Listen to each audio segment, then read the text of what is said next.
Welcome to the Our Team Podcast, powered by eXp Realty. Are you an agent looking to level up? Are you someone looking to buy or sell real estate? Fantastic. This is the show for you.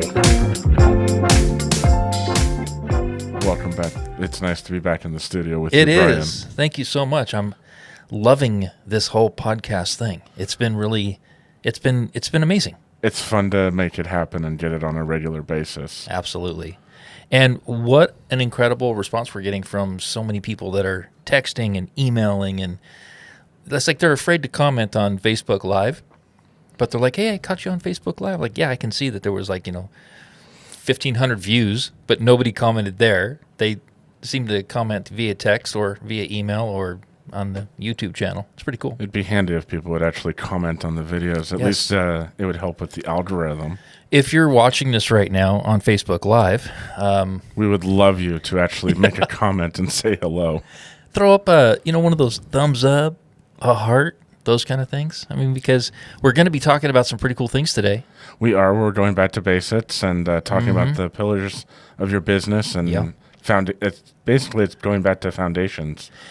It is, but you know what's interesting? I have a very seasoned agent friend of mine, and we were talking about how to grow your business in 2023 and just some simple things. He was like, "So what's on your agenda?" And I mentioned to him that we're really in more of a hunting mode right now because the market has shifted, and I love that it has, and we're just more of we're more hunters now than just sitting around gathering leads, right?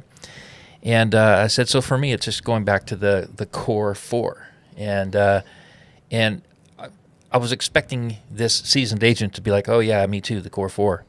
And we chatted for a few minutes. He goes, what's the core four? I was going to say, at a certain point, there are 4 different ones for everybody. But what are the core 4? No, I'm not talking about, there's no wiggle room in this. This is like the core 4 that every coach teaches, even managing brokers will teach the agents, in their office, the core 4. And it's. I don't think you can, in traditional real estate sales, I don't think you can survive without these 4 things. And you might have, a couple of incredible widgets that you use on your team or in your business that have helped you propel your business, your career, and that's fine. You can add to these, but you can't take any away. These are the core 4 things that you have to have if you want to be successful in real estate. And I would submit to you that if you don't want to do any one of these 4 things, you should probably not be in real estate. That's how serious I am about these 4 things. That's awesome. I'm looking forward to hearing about these 4 since I just we finished up a podcast a couple of weeks ago with Blake on foundations. Oh, okay. I haven't seen that one yet or heard it. That's good. Blake's always good for, he's one of the most concrete sequential agents I know that just does the thing, And by the way, he employs the core 4. He does it constantly. So let me just tell you what the core 4 things are: your sphere of influence in your past clients, having an online lead source, some type of geographic farming, and we're going to include circle prospecting in that, and open houses. Those 4 things are crucial. And so let's unpack them a little bit. Yes, the sphere. You need to have a solid CRM. You need to be able to have a group of people that know you in there. Maybe they don't like you or trust you yet, but they're people that when they maybe get an email from you or a text from you or something, it's not going to be like, who the heck is this? It's somebody that's in your sphere. Maybe they're the person that cuts your hair, the person that you see at the grocery store all the time, the one that's grooming your dog, whatever.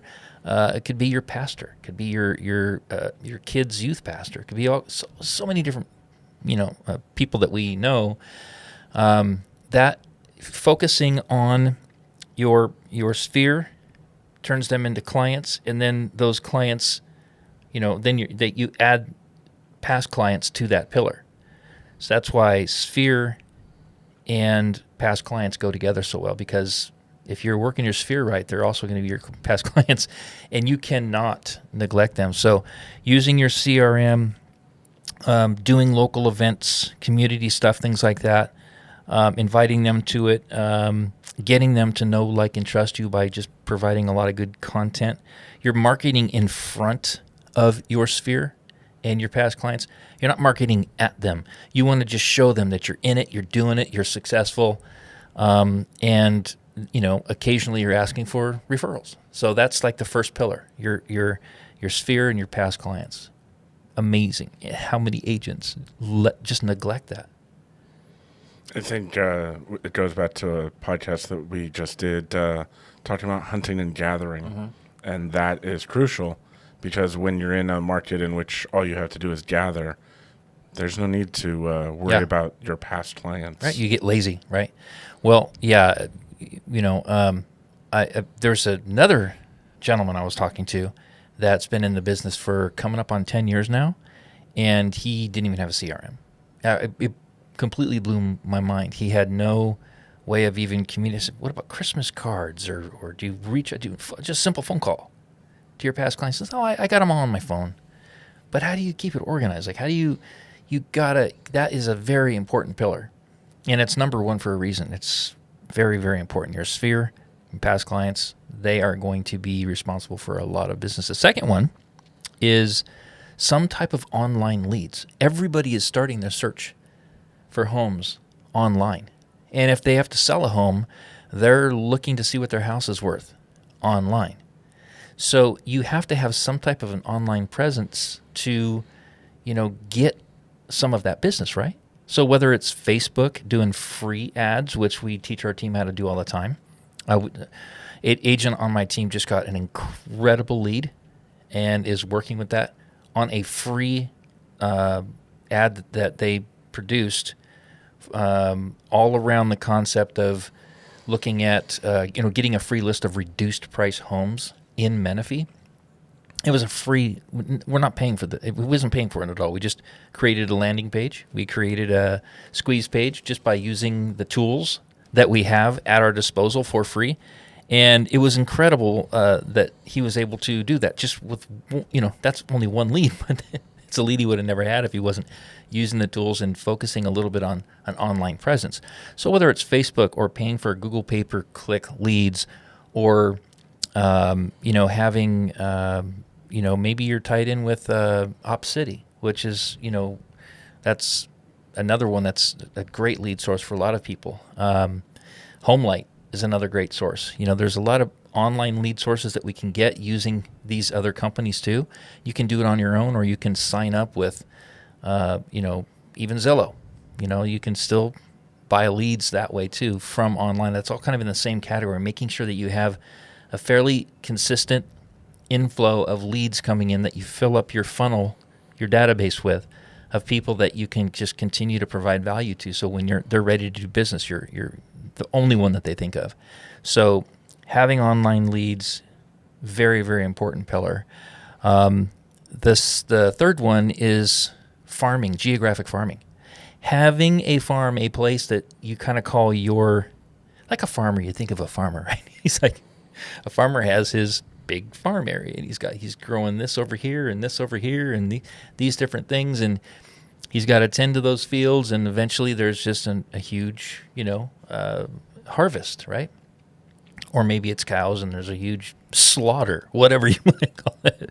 But a farmer knows how to tend to his business in a way that there's going to be an obvious abundance of something amazing. If you do that in your farm, your geographic farm around your house or wherever you want to sell real estate, and you keep your name present, you'll get a lot of business. And this is the place where you're going to be, sending out your postcards and making your phone calls. Circle prospecting is part of geographic farming, because circle prospecting is picking an area and then defining for example, a circle around that area where you're collecting data in a specific geographical area, where it's like, all right, I'm gonna go to 123 Banana Street here. that's really close to the area that I want to sell homes in. I'm going to draw a circle around that whole neighborhood. There's, 750 homes right in there. And I'm going to use tools to get their phone number, to get their address, to get their, you can get 100% of the addresses, but you should be able to get about 35% phone numbers that aren't on a do not call list. You should be able to get about 50% of emails. And now you've got a farm identified. You can now call them, you can email them, you can text them. You can start providing value. And by the way, that's what you do in everything. You don't just text someone and ask for business. You provide value.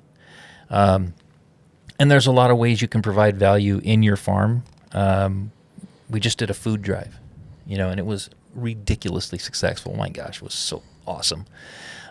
So that's a place where you're going to do food drives, where you maybe do your dumpster donut things, where you give out free donuts and you get a huge dumpster and you just let your whole farm know, hey, if you have a bunch of trash after Christmas and you want to bring your Christmas tree or bring your whatever dumpster donuts, you can do certain little things that will become less awkward and more fun the more you work with that farm, because people are seeing your name, they're seeing your faces, you're doing open houses in your farm. If you've never sold a house in your farm, doesn't mean you can't have that as your farm.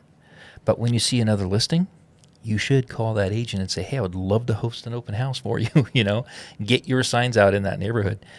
People need to get accustomed to seeing you. So having geographic farm selected, identified, and then using tools to be able to make sure that you're able to send them emails, send them text, send them sly voicemails, send them video at the park, in the community. Hey, this is Brian Hour. I just want to let you know that I have an open house coming at such and such, whatever. And you're doing things in your farm. We're talking about your food drive, whatever. I just alluded to number 4 as far as pillars go, and that is open houses. And you should not fear working open houses. If you work an open house the right way, well, let's just say this: if you're not lazy about it, you can get a lot of business out of an open house. But you have to use tools like we talked about in number 3, geographic farming and circle prospecting. Let's say you do have an open house. It's not in your farm, but it's somewhere else. You can still, my farm is here. That's one of the pillars I need to focus on. But I have an opportunity to do an open house that's 15 miles away from my farm. Well, don't just put some signs out and go there and hope for the best.